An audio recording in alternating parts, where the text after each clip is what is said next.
Saint Paul a la réputation d'être misogyne parce qu'il demande aux épouses d'être soumises à leur mari. Que les femmes soient soumises à leur mari comme au Seigneur.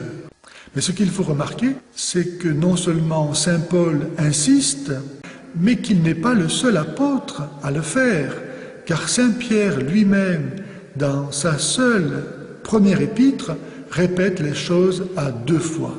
Pour comprendre ce que veulent dire Saint Pierre et Saint Paul, et qui est si important, il faut remonter à là d'où viennent l'homme et la femme, c'est-à-dire à Dieu leur Créateur, qui est lui-même communion de personnes, trinité, famille, amour, et qui est un, parce que l'amour fait que ceux qui s'aiment ne font qu'un. Dans l'amour, ta joie est ma joie, et ta peine est ma peine. En Dieu, chaque personne est Dieu, l'unique et vrai Dieu. Et toutes les 3 ensemble sont le seul et même Dieu. Et chaque personne a sa propre personnalité, sa propre façon d'aimer. Ainsi, le Père seul engendre le Fils, et le Fils seul est engendré du Père, et le Saint-Esprit seul procède du Père et du Fils. L'homme et la femme, créés à l'image de Dieu, réfléchissent ce jeu des relations trinitaires. Nous lisons au livre de la Genèse que la femme a été créée à partir du côté d'Adam. Qu'est-ce à dire? Sinon qu'elle est appelée à incarner dans l'amour le rôle du Fils qui se reçoit de toute éternité du Père. Comment le Fils nous a-t-il montré dans le temps la façon dont il aime le Père dans l'éternité?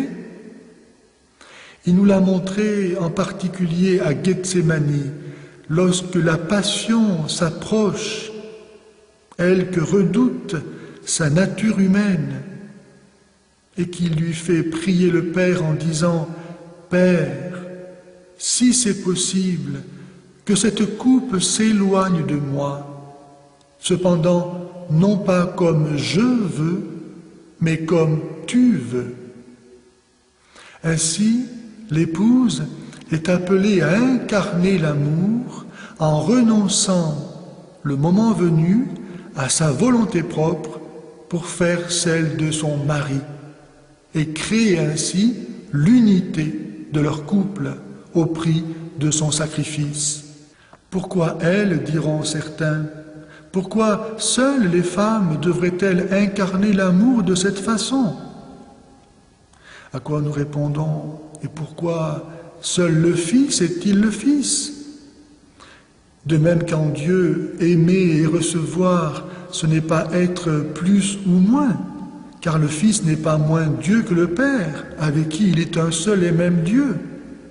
De même, aimer en tant qu'épouse, ce n'est pas vivre une condition humaine inférieure, mais permettre, comme dans la Trinité, la différence qui rend possible le don et donc l'amour.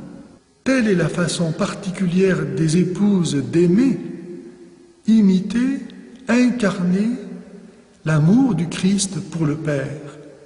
Et je le répète, le Fils n'est pas inférieur au Père. Il est avec lui le seul et même Dieu. Certes, cela ne veut pas dire que les maris peuvent demander n'importe quoi à leur femme. C'est pourquoi d'ailleurs saint Paul ajoute aussitôt « Marie, aimez vos femmes comme le Christ a aimé l'Église. » Et comment le Christ a-t-il aimé l'Église? En donnant sa vie pour elle, pour chacun d'entre nous. Normalement, lorsqu'une femme épouse son mari, elle l'a choisi. Elle n'épouse pas n'importe qui.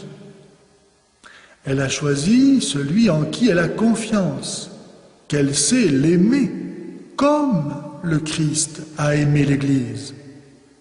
Et c'est pourquoi le cas du mauvais mari ne devrait jamais se poser. Dans la vision des choses, comme elles doivent être. Comme elles doivent être.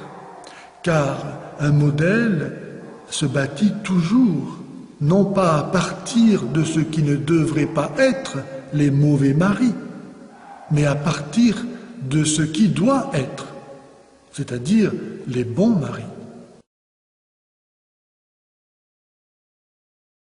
Normalement, avant de prendre une décision, un mari prie pour demander à Dieu la connaissance de sa volonté. Et il interroge son épouse pour avoir son avis.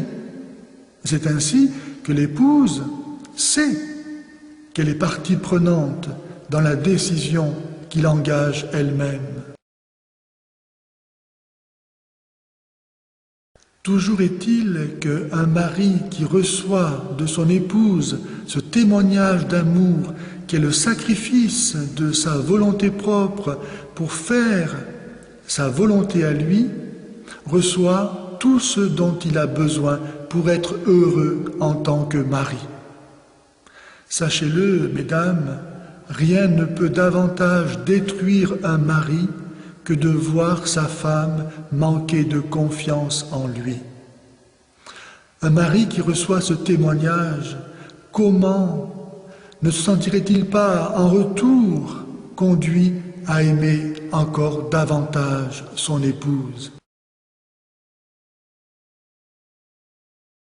Chacun doit jouer son rôle qui est différent pour chacun. Un être qui a deux têtes est un monstre. Une communauté qui a deux têtes se divise et court à sa ruine.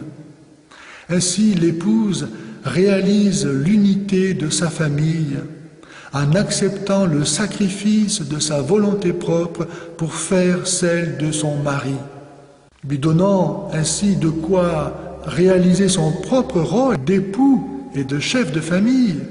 Mais encore, elle apprend aux enfants à obéir à leur père. Les enfants, en voyant leur maman faire confiance à leur père, à son mari, sont eux-mêmes conduits à apprendre à faire confiance et à obéir. Et c'est là un service irremplaçable, inestimable, donné non seulement aux enfants, mais à la société tout entière, pour leur bien et leur salut, tant il est vrai qu'il n'y a pas de bien et de salut en dehors de l'obéissance. Voilà pourquoi tant de familles n'arrivent pas à se former, parce qu'elles sont empoisonnées par le féminisme qui a fait croire aux femmes qu'elles avaient à se réaliser en s'opposant à leur mari, à revendiquer à leur encontre leur dignité dans l'égalité des rôles, au lieu d'accepter leur différence et sa beauté pour en faire la joyeuse et merveilleuse offrande qui permet l'amour.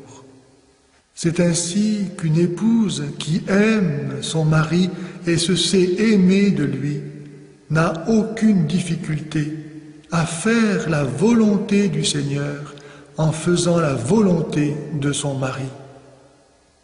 Heureuse famille alors, où la paix et l'harmonie du Seigneur ne peuvent pas ne pas régner, où l'on voit que seul le Dieu chrétien qui est Trinité permet à l'humanité de se comprendre dans la différence et de vivre l'amour dans la vérité. Que le Seigneur donne par son esprit d'amour aux hommes et aux femmes de savoir s'aimer comme le Christ nous a aimés. Ainsi soit-il.